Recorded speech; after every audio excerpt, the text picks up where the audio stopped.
Hey everybody, I believe we are live out there right now. Whoa, I got some feedback on my side. I'm gonna figure that out.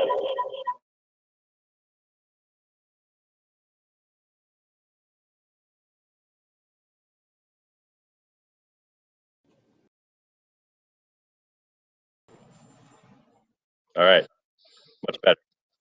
No more feedback on my side. Welcome to our panel today. It's great to have everybody here. Really excited to bring a couple people together, both from the Techstars Farm to Fork program. We have a couple of alumni. Sam, the CEO of Big Wheelbarrow. We have Felix, CEO of Ixon, and then we have our two main corporate partners at the Techstars Farm to Fork program are Cargill and EcoLab. And we have Nick on from EcoLab, and Elizabeth will be joining us shortly here from Cargill. And so really glad to have you all. I want to run through a few quick dynamics today before we dive in. I'm going to be your moderator. I'm Brett. I'm the managing director of the Techstars Farm to Fork program. I'm based out of Minneapolis, Minnesota, where it is actually a pretty cold day today, but nice and sunny, which is oftentimes the coldest days up here. Couple things. This is an AMA, so we want your questions. At the bottom of your page here, you should see an Ask a Question button.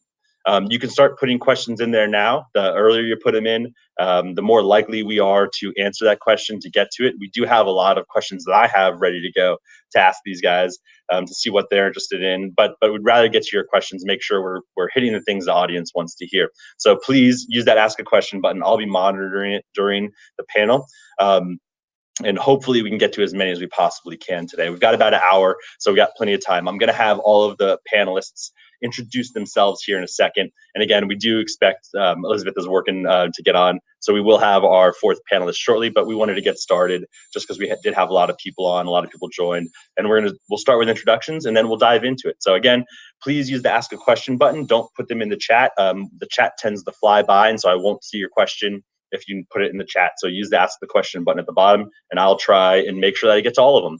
All right. With that, I'm going to go around the horn on my side and have everybody do a quick introduction of yourself, who you are, where you're at, and tell us a little bit about, give us the quick overview of, in the startup case, your company. For Nick, if you just want to give your little background of your role with EcoLab, that'd be great. Sam, why don't you kick us off?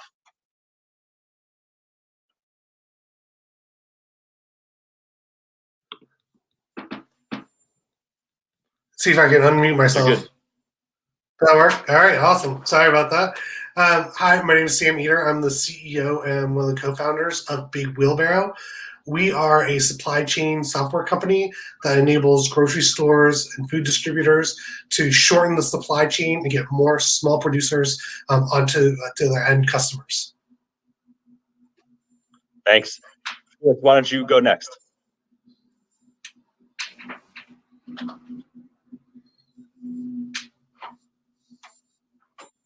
Felix, you want to jump in and go next?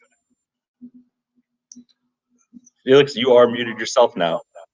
We're off to a great start. Hello, everyone. I'm Felix. I'm the founder and CEO of Ixon. So we are a Hong Kong startup that specializes in a technology called ASAP, or Advanced Sous Vide Aseptic Packaging, that enables the storage of fresh meat at room temperature for up to 2 years. I joined the third cohort of the Techstars Farm to Fork Accelerator. So I feel very privileged to be here. Thank you. It's awesome. Nick, you're up. Okay, Brett, sorry about that. Hi, everybody. Nick Alfano. I'm coming to you from Minneapolis, Minnesota, where, as Brett said, it is cold. I'm working for EcoLab, and my role is Executive Vice President and General Manager of the Global Food and Beverage business. So we provide hygiene, sanitation, and water solutions to the biggest food companies all over the world. So great to be here with you today. Thank you. All right, good having everybody. I'm going to now go back to Felix and Sam. Why don't you give us the quick founder story? Why did you start the company? Where are you at today?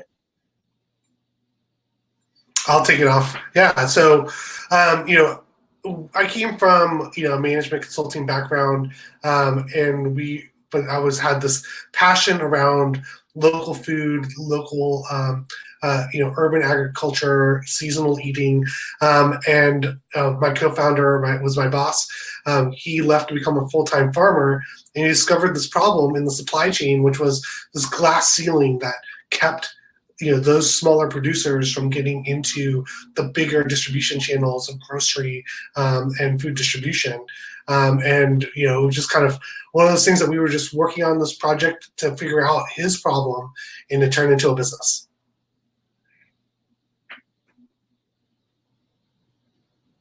Okay, so I'm a food scientist, and because I've worked as a science editor at Nature magazine. From all the papers that I read, I realized that there's so many grand problems that are facing the world, like ranging from food insecurity to malnutrition to energy crisis, climate change, water security, all those problems. And I realized that in order to solve all those problems, we need a grand solution. And that's why my business partner and I spent 7 years developing this amazing technology called ASAP. But to fully commercialize this technology, we need the help and support of not just one company, but all companies, major companies in the world. And that's why I found this company and also joined the Techstars Farm to Fork Accelerator to join hands with big companies such as Cargill and EcoLab. Thank you. And Nick, Techstars Wise, we talk a lot about disrupting different industries, working with corporations and the partnerships between corporation and startup and how they work together. Can you talk a little bit about where EcoLab is in the journey, how you guys think about innovation, how you think about it personally? Yeah, so Brett, when we think about innovation, first and foremost, because EcoLab is a chemical company, that's how we were founded, 94 years ago. Initially our solutions and our programs to the industry was based in chemical, but over time we've shifted from being a chemical company to a solution provider, total solution provider. So what that meant was, in addition to consumable chemicals, we needed to, into our innovation funnel, bring dispensing and control methodologies, and now into the digital world, right? So we've thought about, shifted our model and innovation and made it a lot more inclusive.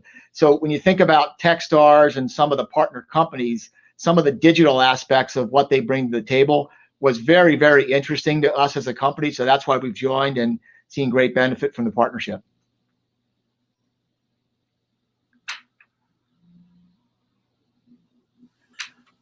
And we actually already have a question that from the audience that I want to send to you, Nick. So put questions in, people. We'll jump into those early. And the question is, with COVID, has COVID affected the way you guys think about food waste and innovation in food waste and the food waste space? It has. I mean, so first of all, the ability for us to do our jobs with COVID, because we are service providers on site. And so now with a lot of restrictions going into our customers to do our jobs, particularly with respect to hygiene, sanitation, and water, it's affected us a lot. So we've learned how to become remote. So a lot of the things that we're doing right now with our customers are absolutely remote. Our people have to work remotely. They have to communicate remotely. We are at our best. EcoLab, when we're on site, when we're at the food manufacturer, optimizing their water and optimizing their waste.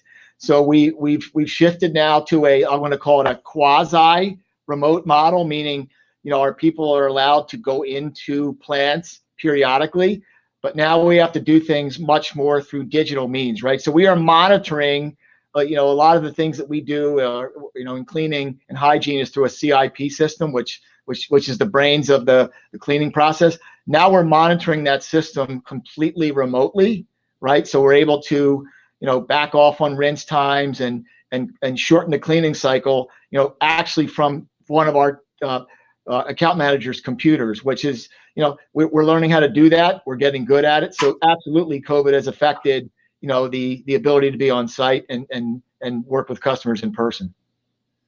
Yeah, and just to piggyback, we're seeing from the startup perspective, we're seeing a bigger interest, a lot more, participation from, big companies that are worried about the supply chain, because we've seen, over the course of the year, the vulnerabilities of our existing supply chains, right? So, topics like food supply chain resiliency have come to the fore, and we're having conversations now with organizations like EcoLab and Cargill that we really haven't had at that strategic level, and it's been a great a great change agent.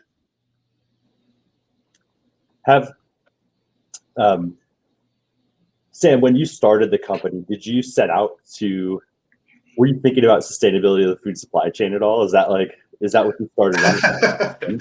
Well, my CMO, Ben, and co-founder, used to, give me a lot of guff, because from the beginning, my goal was to change how cities fed themselves. So I had that big grand idea, and then we became, very just heads down and getting the application of shortening it. I think about supply chain as kind of two big issues when it comes to sustainability, right? You have kind of the actual blocking and tackling of how food gets from point A to point B, and the waste within that circle.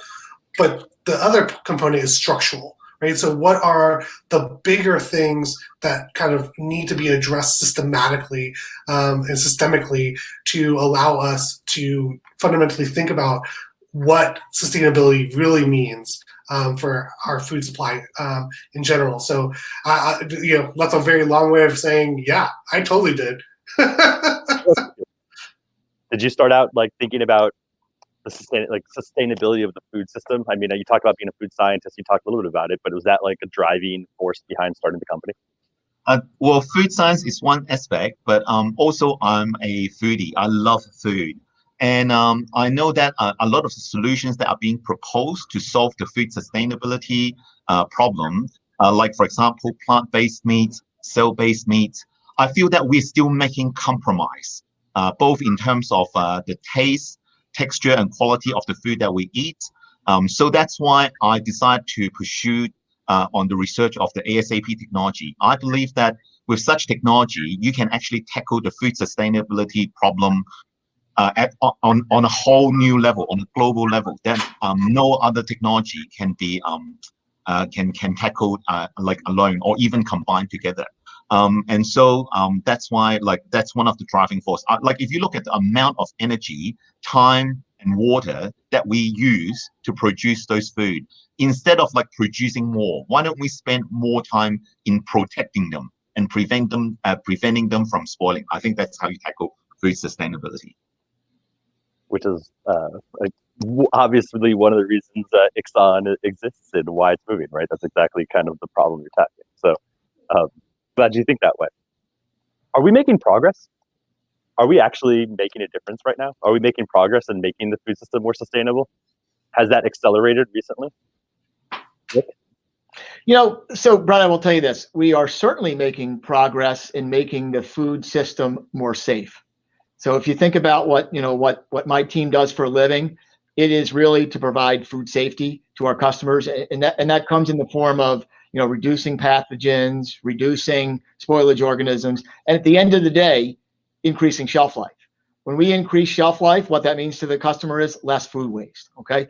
Now, on the perspective of, are we making progress on sustainability? I would say yes as well. Now, from my company's perspective, how we impact sustainability is it's really the things that go into making the food, right? The water and the energy, and we have made huge dramatic changes. And if you go inside of a food plant right now, how much water that it takes to clean a plant 10 years ago versus how much water it takes to clean a plant today, we've reduced that dramatically, as well as energy. When I joined the business, if we walked into a gigantic Nestle plant or a Cargill plant, doesn't matter, we'd have to clean that plant at 160 degrees Fahrenheit, right?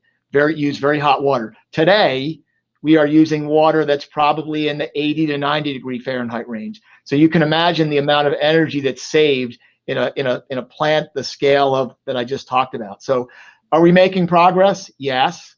Do we have work to do? Yes. You just talked about stability.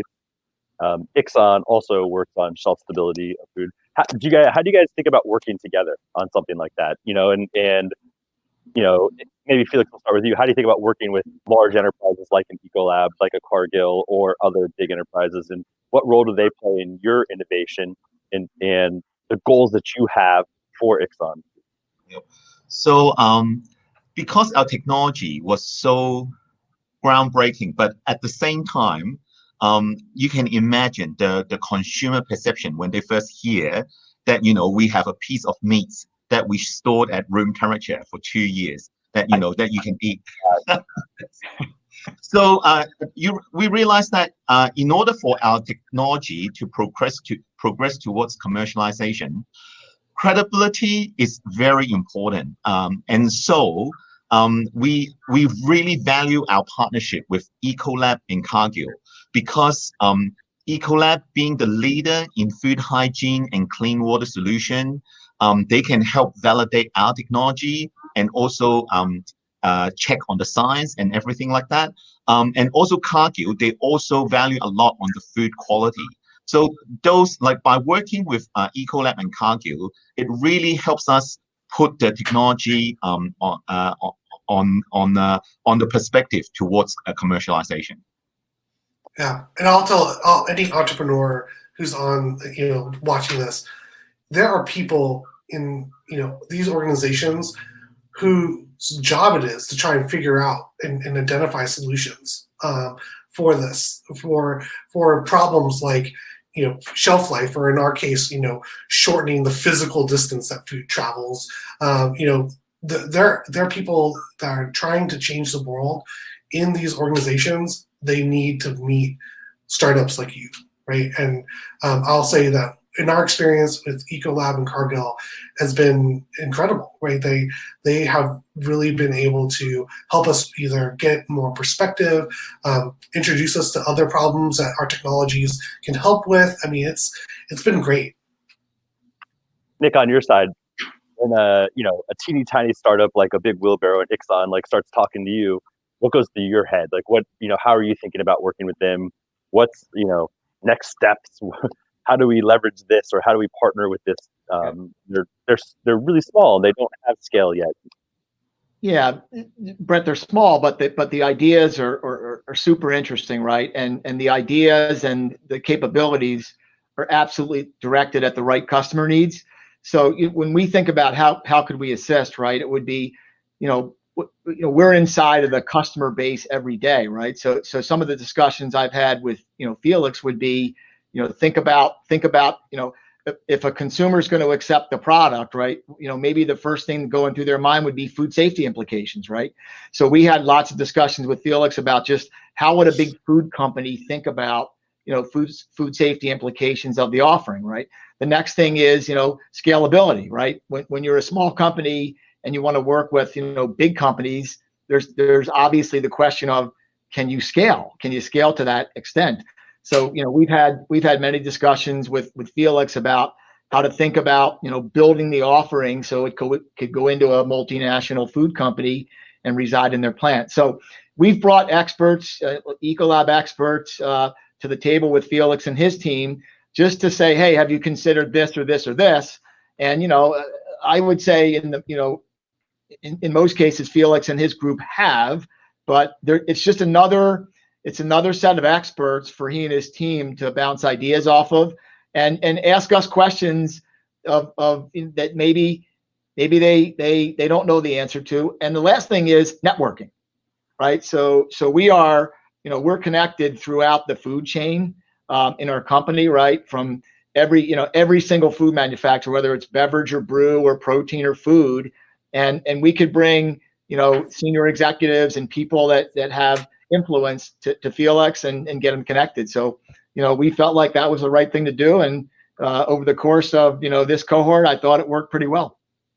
I was particularly impressed by EcoLab's and also Cargill's devotion of time and energy, because Nick and Elizabeth, they're all busy people, but they they are so proactive and also willing to devote their time and also organize such a large team of experts to work with us. Like this is we truly value this experience because number one, we felt the wholeheartedness of EcoLab and Cargill, but secondly, it gave us an opportunity to feel the ethics and also culture of the large corporation, and I think this is the beginning of good cooperation collaboration. Enough love passing around. Great. Everybody likes each other. It's been great. Enough of that. Nick, what's in it for EcoLab, right? Why does it matter? Like being altruistic is great, and I actually think that both Cargill and EcoLab are willing to give first and help. But what's in it for EcoLab in the long run? Yeah, look, I mean, Brett, we need to continue to serve our customers and serve our customers in new and innovative ways. And you know what I found and what EcoLab has found is some of the best ideas come from the smaller companies and the startups, right? So what's in it for us is working with companies like Big Wheelbarrow and Ixon and others, right? It integrates very nicely into what we do and say for customers. And so at the end of the day, Brett, it's a business opportunity, right? Now we absolutely feel like it's our obligation to help small enterprises, right? And we like to do that. But and if a good business opportunity drops out of it, great. That's good for everybody. If not, we'll continue to help anyway. I'm going to go to another question from the audience here. And audience, just a reminder, if you'd like to ask a question, there's an ask a question bar button at the bottom. Please put it in there, and we'll start getting to those here in the short run. Question is, what role does data play in achieving a more sustainable supply chain? Sam, why don't we go to you for that one first?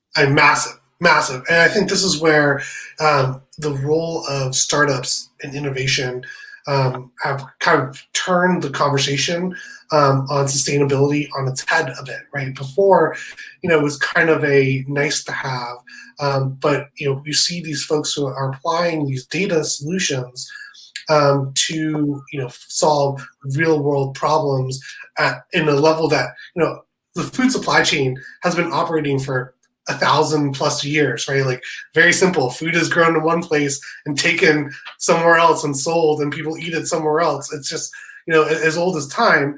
And being able to come in and be able to demonstrate like where data can actually shift and take some of the kind of established assumptions and turn them on their heads is kind of turning into one of the biggest game changers. One of the biggest stories of 2020 is really going to be, when we think about it, is going to be how these assumptions were turned. And we're seeing that, on a personal level for Big Wheelbarrow, the emphasis on, going away from the traditional, bring everything in-house, make it incredibly efficient, and then spoke out to your individual grocery stores was challenged, right? Because it was hard to get food in that supply chain. But we're able to show how we can increase the efficiency, lower shrink, all those little things just by being able to extrapolate that from the data before we make the sale. It's huge. Nick, how about from your side, big enterprise data, sustainable food supply chain? Yeah, Brett. I mean, everything that Sam said is right. I mean, it is huge, and if you think about where we play in food safety, the amount of data inputs that goes into running a food safe operation in a major food company is enormous, right? And if you go back 10 years ago, that stuff was all sitting in notebooks, right, and filing cabinets, right? And so now with the advent of digital, the ability to take all those different disparate, data points, right, bring them into a central repository, perform artificial intelligence on it, right, AI, and then make informed decisions for the customer. What it really does is what Sam does. It helps with shrink, right? It helps with shelf life, right? And we're making the fundamentally the offering to the consumer much safer in a much quicker and more sustainable fashion. So without data and the ability to do the AI around it, which a lot of was just that this is all coming together in the last 5 years. That's why a lot of food waste and a lot of situations happen. And that now we're getting to what I would call almost real-time food safety, which is really important. Can't fix if you don't know something's broken or what's broken in a system, right? And the data certainly helps understand, helps you understand. Then, but what you have seen happen in the spaces early on, even our program when we were recruiting for 2018 class, every single startup is data, pitching data, pitching. We have all this data. Not everybody had thought through the use cases or the practical applications of that data. How do we actually use it? How do we actually take that data and make something useful out of it? So if you're a startup on the call, really think about that. Think about those practical applications that actually make meaningful business benefits or create meaningful business benefits for whomever your end consumer is. We talked a little bit about like the successes around corporate and startup, innovation and collaboration together. I'm kind of interested to hear from both sides some of the difficulties. Like, what are I'll go to Felix first on this, but from Nick's perspective, like, what are some of the things that startups come in and expect and they just get totally wrong when they're trying to talk to a large enterprise? And on the opposite side, startup side, what are some of the things that corporates expect that they get totally wrong? So that now we can try and get some arguments going. Like, Felix, you go first. Well, we signed an NDA, but anyway, no, one thing is with you don't have to name names of who you were working with. Just what are some of the things that are hard to work with, or what do corporates get wrong or not understand about startups? Yeah. So, for example, with a technology like ours, there's only so much we can reveal, even with the signing of an NDA. And sometimes, especially when you work with a company as reputable as EcoLab, where they not to name names. Oops. Yeah, with who. They tend to treat every step during the evaluation of safety. They tend to inspect every bits and pieces, as if it's a fully publicly aware process. And we told them very early on that there are certain aspects that we can't reveal. So the point is, we're hoping that they can get a surface understanding. The idea is not to actually have a thorough understanding, because if they have a thorough understanding, then we would have revealed everything. So I think it was that. But luckily, we were working with Nick. So Nick, I think, quickly understood that, and he acted as the mediator to communicate between the startup and also the EcoLabs team, and that really helped. Let's make it a little less specific, right? So what's the learning from that, right? And more like general takeaways, right?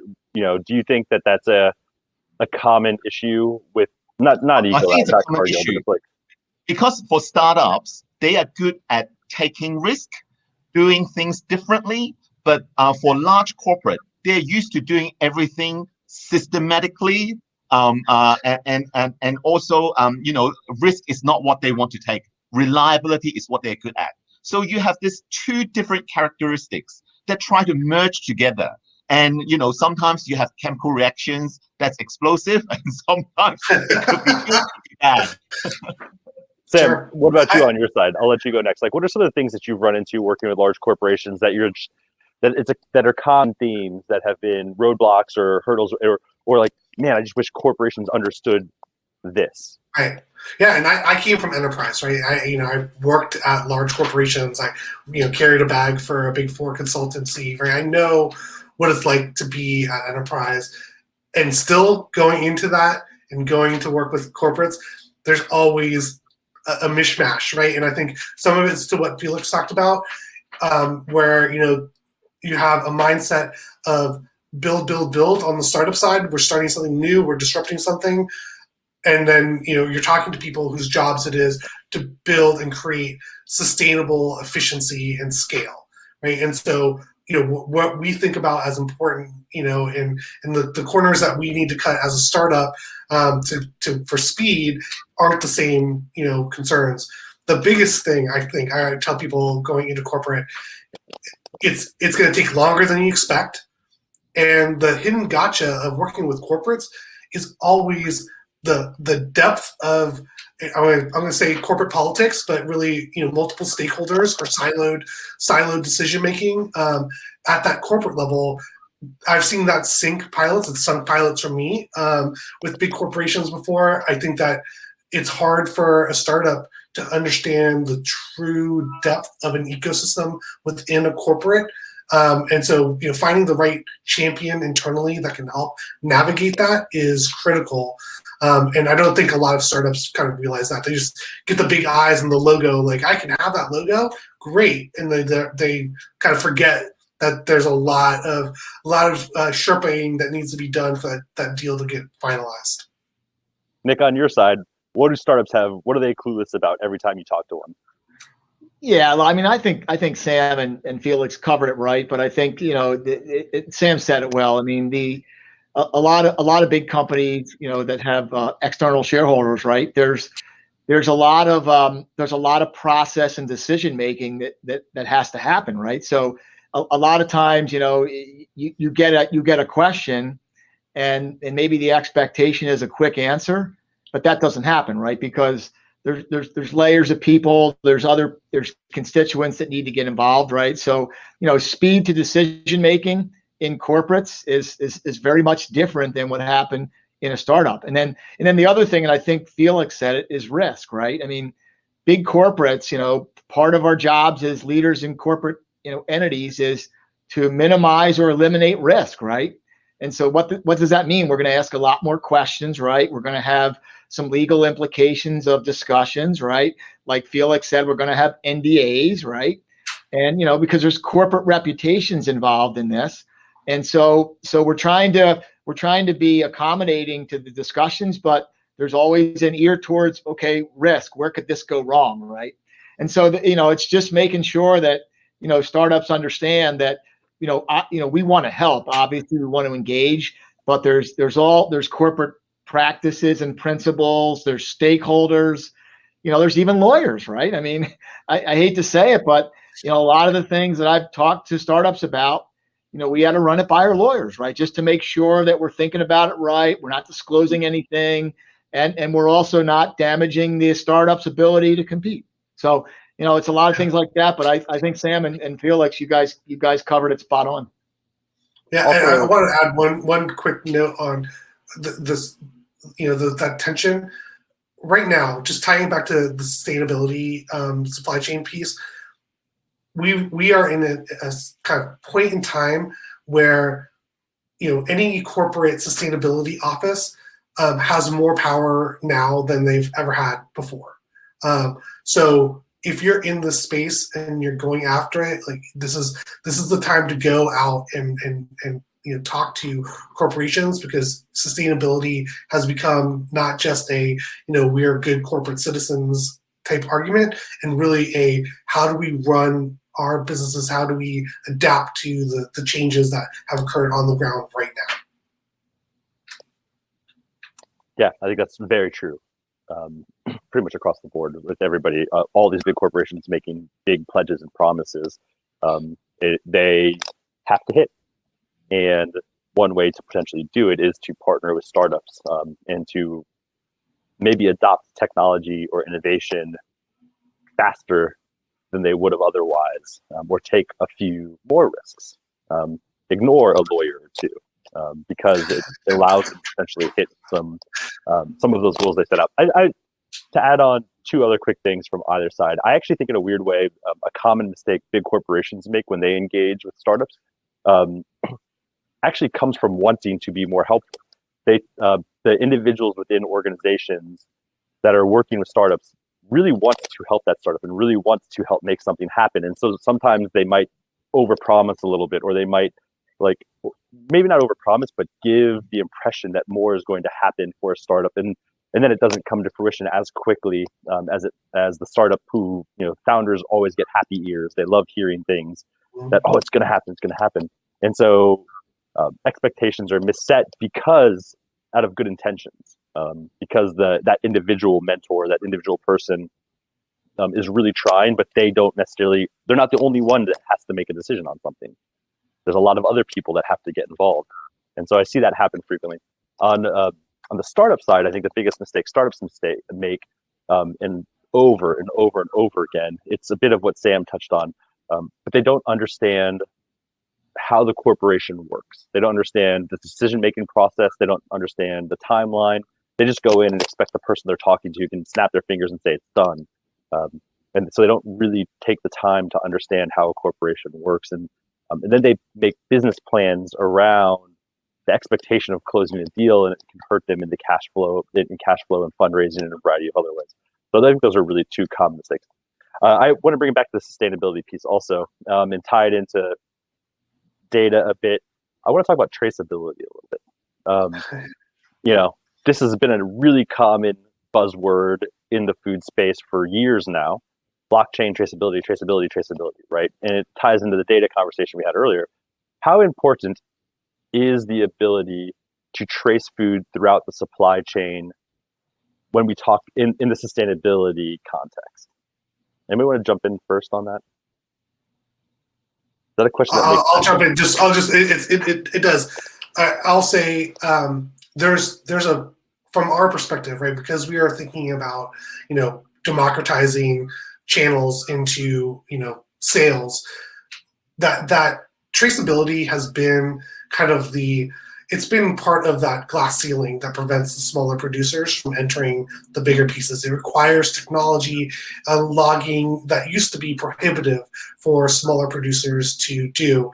And the aggregation of food, all that kind of stuff, just made it harder and harder for these smaller producers to get to market in the more traditional supply channels. And I do think that technology and data is doing something that we've always wanted, which is applying the same technology that allows people to use Airbnb as corporate housing units and all that kind of stuff, to then take that kind of concept and apply it to how do you get a small farmer to be able to have their food on a shelf in a grocery store. And really technology has made it cheap enough that our small producers can do that. I think food traceability is particularly important to our technology, especially given that the shelf life of our products, or more, should I say, the half-life of our product is so long. So, and the other aspect is people always assume that anything that's shelf-stable, there must be lots of chemical, or additives, and being able to trace back where, what ingredients are used to make the products, who made the products, where it is made. It gives consumers a lot more confidence in what they're purchasing. And we truly believe that with the ASAP technology, given its wide applications, it could be a very good platform for all the different food traceability apps or technology to be used as a platform. I just have one point on this one. I think, Felix, that you're right, that it's important. Consumers are going to care about their ingredients, but I'll tell you that this is the emphasis. The reason why this is important to retailers, all that kind of stuff, is that people are now more than ever are voting with their dollars, right? So if I can go back beyond the food safety component, the sales component, if I can show that I'm supporting good practices, right? I'm supporting communities, that people care about. It's their neighbors or it's internationally, important folks, right? This is the real unsung value of traceability that we, especially with EcoLab, we always jump immediately to the food safety side of it, but really this is about consumers making better choices with data that they didn't have before. Nick, do you have anything to add? Yeah, I mean, I'll go a different direction, Brett. I mean, we are a food safety company, and so, to the extent that we can help our partners provide that safest food, where does the data come in? Well, I'd like to tell you that food safety was 100% fail-safe, but it's not, right? So things happen. So there's technologies out there like whole genome sequencing, right? So with that technology now, if a problem were to occur, you can pinpoint it right back to the source, right? So you could say it's XYZ plant in XYZ city, which then enables, quicker remediation, right? So look, we never want these things to happen, right? Where a food safety issue, gets out into commerce, but unfortunately it does. Okay. So now with that technology, you can get it resolved quicker, right? Solve the problem quicker. Along with what I said before, Brett, is having the data around in the manufacturing environment to give us the warning signs where, okay, something may occur here, right? Something's off in the processing. And so now we have the ability with data and the manipulation of data to figure out how to possibly prevent the problem from happening. So yeah, for all the reasons we said, I think having that data is absolutely important to, I'll call it sustainability and food safety.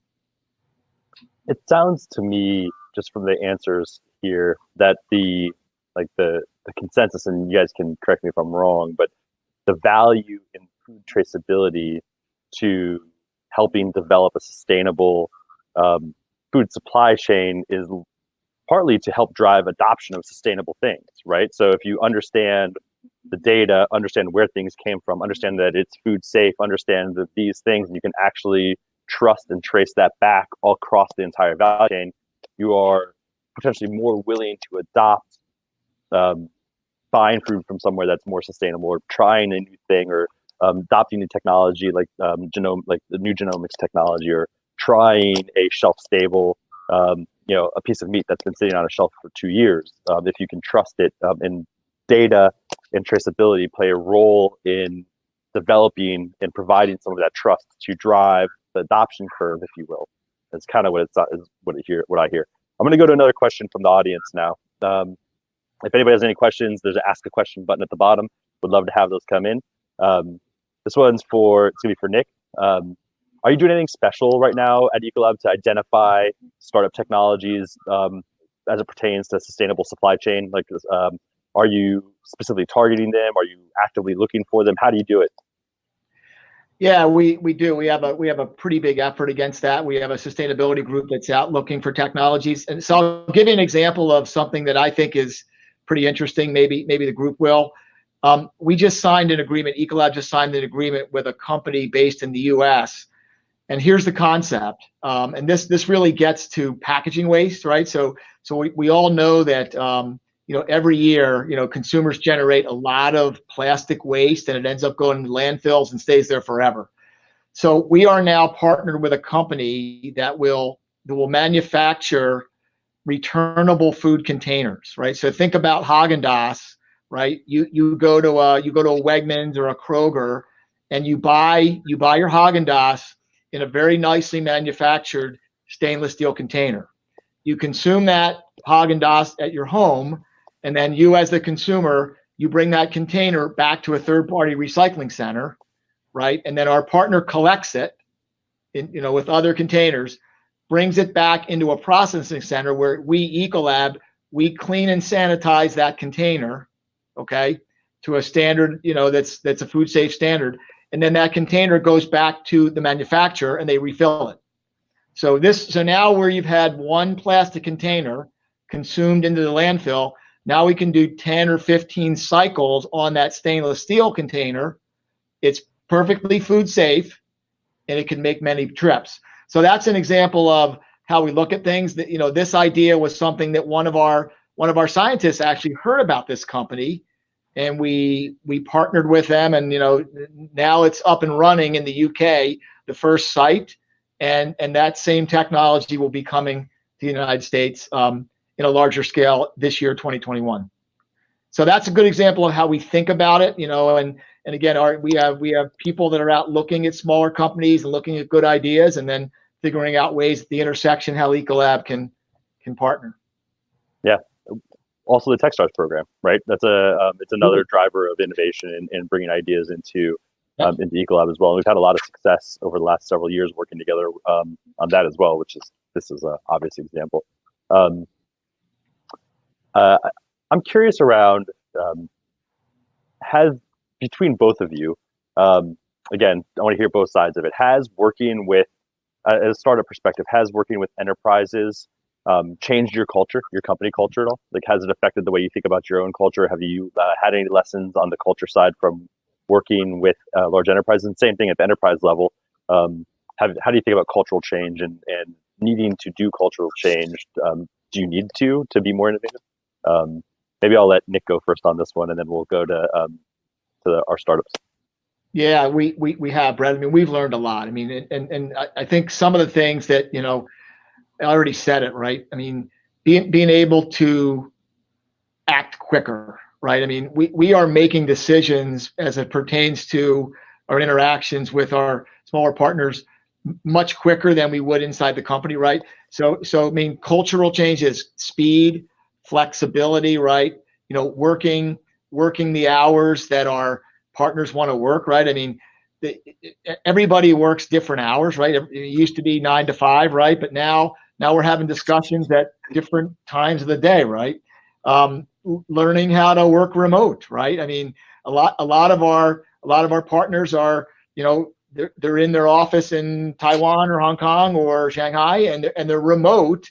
And so, you know, how do we enable a good discussion in a purely remote environment? In big companies, right, it's go into a meeting room, right? Have a face-to-face meeting, blah, blah, blah, blah. We don't do that anymore.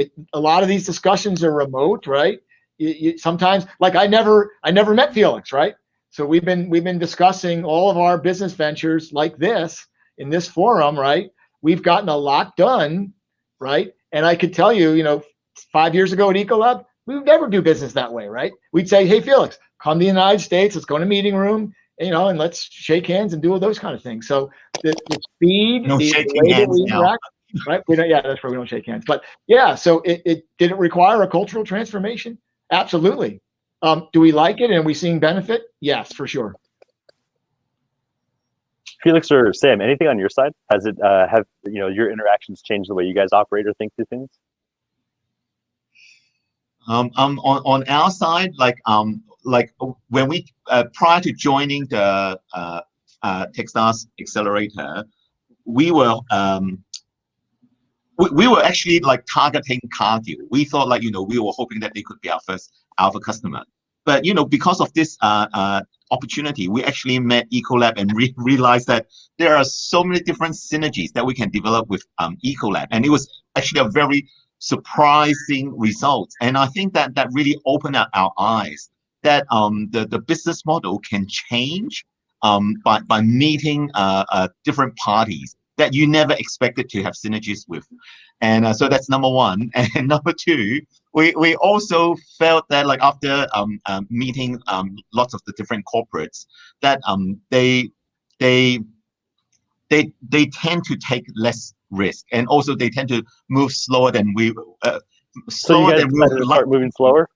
Yeah, moving slower. So it's sort of like an area, like, you know, if with the same area you can either have more length, and with less length then you have more width. So to compensate for that, we also decided that we have to meet more different companies in order to, you know, accelerate the process, because startups, like they can't wait forever, so they have to move very quickly in order to adapt to changing business environments.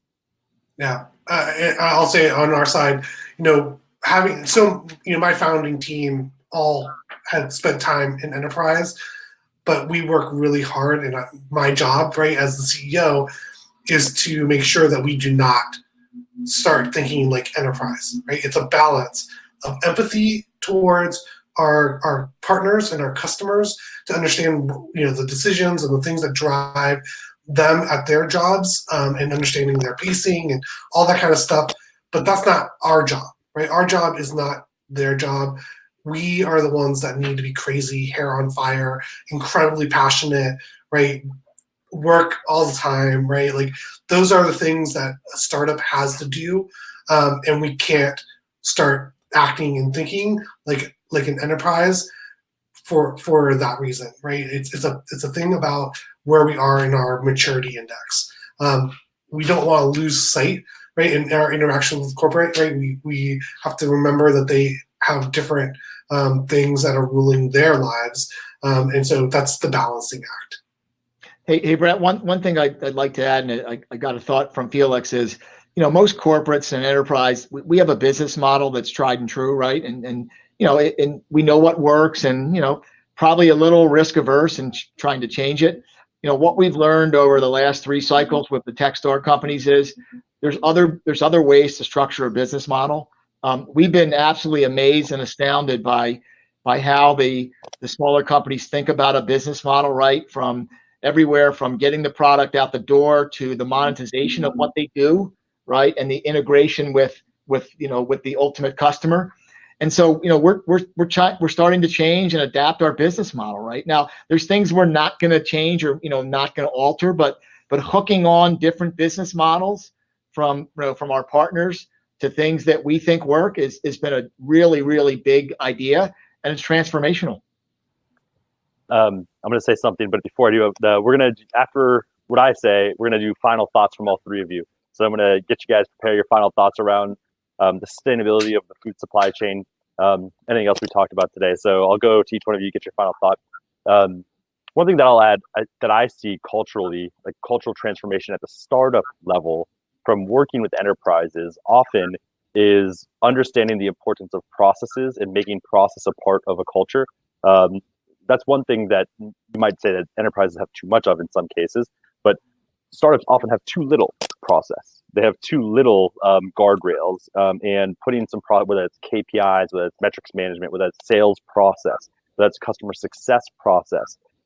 These enterprises have built huge companies because they have a great sales process maybe, or a great customer success process. And all the time I see the interaction between startup and corporation result in a bit of a cultural shift around going from less, hey, we're a startup, we're just going to work on whatever we want and hack on the next great idea, to, hey, we need to actually focus and put some processes in place to focus on what we really want to accomplish and what are those goals, what are those metrics. And I think that they get some of that when they come through a program like ours, or just through interacting with a big corporation. I see that happen in a relatively short period. All right, Sam, final thought. Right. So my final thought divided into 2 categories. So to the corporates that are on and thinking about this, what I think about sustainability and startups, something touching on what Nick said, we are a great resource for innovation because we're not bound by the same rules, and we're also a little bit safer. We can be a fishbowl, right? To look at something and decide, like, you know what, we tried it and it didn't work, or there's a kernel of something that we can morph into something that could have a lot downstream value for us. So, continue to reach out. You guys are funding the next great revolution in sustainability for food. So thank you. And then on the startup side, right, this is our time, right? So get out there, innovate, and make change, because we are in a world that looks fundamentally different than it looked a year ago, and it's time for us to really move the ball forward in sustainability. I think sustainability is a big problem. It's a key driver for business in the future. But I do feel that the companies like Cargill and EcoLab, they're making huge progress. But I still feel that we're not moving fast enough. And in order to solve all these big problems, you need to move faster than this. Otherwise, we will reach the point of no return. So I